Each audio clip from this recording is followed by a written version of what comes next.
So much I might talk about simps and e-girls and how guys are getting played around and this they're not acting the right way to go and hold on to women and they're putting women on a pedestal for the wrong reasons. Well, there's something to be said about how women turn it around on themselves. The signs you're dating someone with Peter Pan syndrome and how to deal with it. This is from metro.uk, co.uk, and they talk about this story. There's a picture to use of this, and I think you could say a lot of things by looking at this particular picture. So they say you never really know someone until you move in together, and oh boy, they are right. So this girl talked about how her ex had something growing up to do, had some growing up to do rather. Never had a job, was resitting his first year at university for the third year in a row. His lifestyle was funded solely by his parents, apartment and bills included. Anytime he needed cash, all it was one quick phone call to his mother. He was a self-confessed codependent. She saw her relationship with him as a bit of a project at first. Again, this is where women get the wrong idea of some guys where they feel like they need to go ahead and make them into something or a project. Let's see if I can try to change this person and try to shape him into the guy I want him to be. So someone really feel that they can do that, and some guys will allow themselves to do that.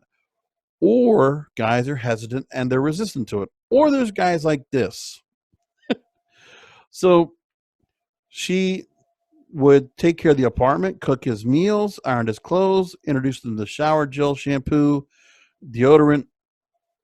This guy had to learn all this. Wow, tool.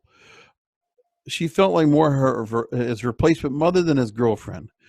And the ridiculousness of the whole situation started to make sense when I came across something called Peter Pan syndrome. She talked to a clinical psychologist and author of Are You Here Yet, Dr. Ortega. And here is what Peter Pan syndrome is. Now, ask yourself, ladies, if you have a guy you're with right now that is doing this. It's a pattern of behavior in which the person has big dreams yet does little or nothing about them, expecting everything to fall in their laps. These dreams are firmly rooted in reality, yet the effort needed to do is non-existent. At its root, you'll find feelings of fear and entitlement. I would go so far as to say it's a distant cousin of narcissism. They have a drive to succeed, but they were never taught the skills to do these things for themselves. It's an unspoken expectation that others will be the ones to do it for them. And so this doctor said he's seen more younger males in their 20s and 30s having more of these traits than females and older men. And you'll know a couple of things that will be very important to know why you'll know this guy is not right.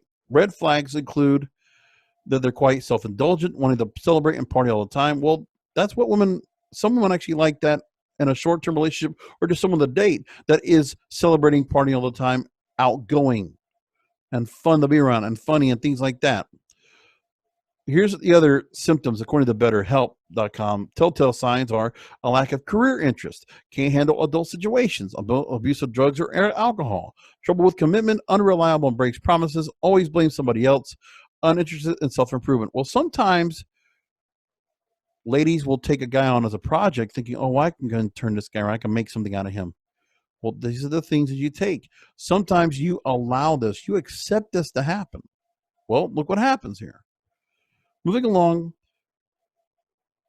if you know someone that has it and how they behave. So, first of all, the doctor says it can be hard to navigate a relationship with them as their pattern of thinking and feeling is well ingrained. They're basically takers and not givers, which in some ways, some women feel like they have been subjected to having somebody that was just like that, right? Okay, we've had the issues where some guys or some women have been screwed over by a guy like this. A woman becomes bitter and then they start acting the same way around to a guy. Not necessarily career driven, but then saying, okay, they're going to be the takers and not the givers. I've heard that a lot of times where if I've talked to a girl that was looking for a sugar daddy, she says, oh, I was the one that was spending everything on the guy, so I'm going to have it my way this time. And that's definitely happened a lot. And this is on guys taking on girls that might be a little bit naive or that are just too giving of themselves and too big of a heart and to screw them over. And it's a constant thing. And guys will allow this to happen. There you go. So telling them they have Peter Pan syndrome will do nothing but create defenses in this because they don't, and they probably never will see they have a problem. So again, you just got to drop them.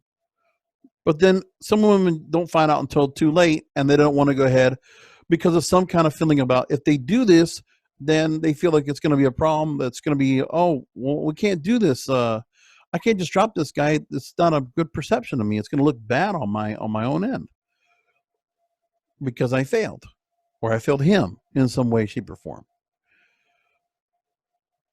Now, in the story as well, they mentioned that a dysfunctional parent-child relationship is usually a triggering point for someone that's developing this syndrome. Quote, a person that comes from a well-to-do family and not having to work hard for anything in their lives, expect just things to happen for them and want to prove that just to a disapproving parental figure that they can be successful. So you can also imagine there's people that are out there that, you're dating a guy that's a very big into gaming or very big into just whatever that just encompasses them, but it really does nothing to make them a much better person or to make them successful, which is what some women are expecting. There's a lot that women expect of a guy. Okay, I get that part. But then again, you trying to force them to be something that they're not is another story. If they're good looking and they feel like there's all this great potential, well, that's all potential. But there's a point where you got to say to yourself, maybe that's because listen, a lot of times if we're looking for a mate, we are picking what we're choosing poorly. I know for myself, I choose poorly. I know that for sure. And I'm not trying to go and make any changes on myself in order to upgrade. I don't. And I'm not afraid to say that. So anyway, a person who is overly saturated with unrealistic expectations, hopes, and dreams by a parental figure without teaching them the skills to follow through with them. And then also helicopter parents are also helicopter parents. The creation of this personality lifestyle, they provide so much indulgence to the child, it prevents them from providing the necessary resilience needed to basically grow up and take responsibility for their lives. So there we go.